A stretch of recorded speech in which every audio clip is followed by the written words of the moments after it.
পারিবারিক কলহের কারণে পুলিশ সদস্য ইমদাদুল হক দ্বিতীয় স্ত্রীকে তালাক দেন, কিন্তু তার সঙ্গেই আবার হোটেলে অন্তরঙ্গ মুহূর্ত কাটাতে যান তিনি। কিন্তু কৌশলে ওই নারী আগে থেকেই সঙ্গে থাকা ব্লেড দিয়ে ইমদাদুলের বিশেষ অঙ্গে আঘাত করে।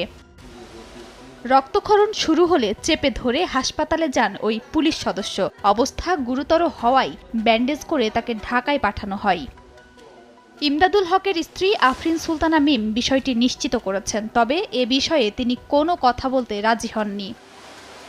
ঘটনাটি যশোরের জেলা সদর হাসপাতালের আরএমও ডাক্তার আব্দুস সামাদ জানান, ইমদাদুল হকের বিশেষাঙ্গের বেশিরভাগই কেটে গেছে, সেলাই করা হয়েছে, তবে অঙ্গটি ব্যাপকভাবে ক্ষতিগ্রস্ত হয়েছে।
ইমদাদুল হক নড়াইলের লোহাগাড়া উপজেলার আমদা গ্রামের বাসিন্দা। যশোর পুলিশ লাইনে নায়েক হিসেবে কর্মরত তিনি।